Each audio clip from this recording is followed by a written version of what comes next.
እንኳን ለዐቢይ ጾም አራተኛ ሳምንት በሰላም አደረሳችሁ። የዐቢይ ጾም አራተኛ ሳምንት መጻጉዕ ይባላል። ቅዱስ ያሬድ የዐቢይን ጾም በሰየመበት አጽዋማት ላይ አራተኛው ሳምንት መጻጉዕ በመባል ይታወቃል።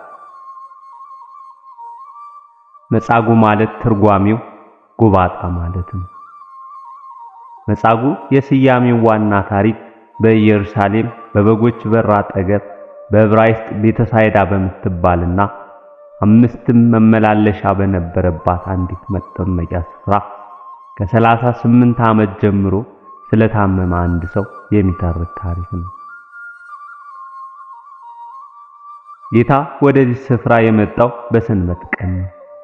በዚያም የመጠመቂያውን ቦታ ውሃ የእግዚአብሔር መልአክ ባንቀሳቀሰው ጊዜ ቀድሞ በመግባት ለመፈወስ ወደ ውሃው ይሄዱ ነበር።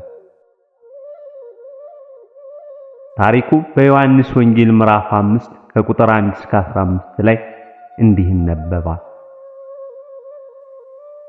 ከዚህ በኋላ የአይሁድ በዓል ነበረ። ኢየሱስም ወደ ኢየሩሳሌም ወጣ።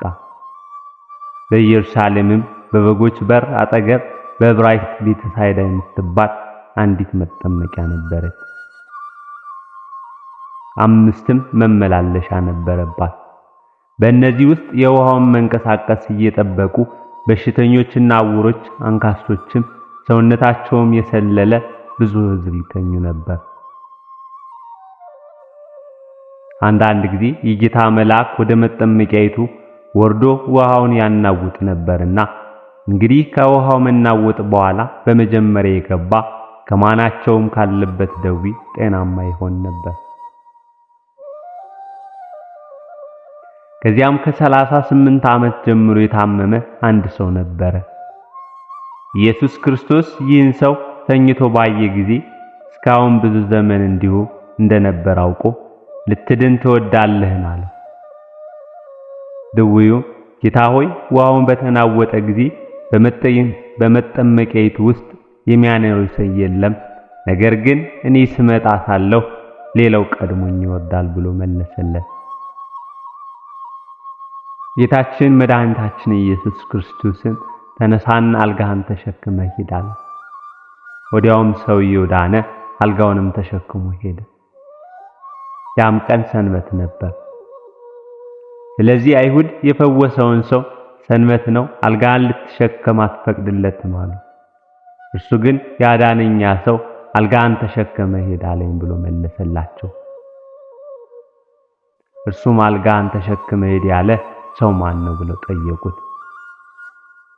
ዳሩ ግን በዚያ ስፍራ ሕዝብ ስለነበሩ ኢየሱስ ፈቀቅ ብሎ ነበርና የተፈወሰው ሰው ማን እንደሆነ አላወቀው። ከዚህ በኋላ ኢየሱስ በመቅደስ አገኘውና እነሆ ድነሃል፣ ከዚህ የሚብስ እንዳይደርስብህ ወደፊት ኃጢአት አትሥራ አለው። ሰውየው ሄዶ ያዳነው ኢየሱስ እንደሆነ ለአይሁድ ነገረ።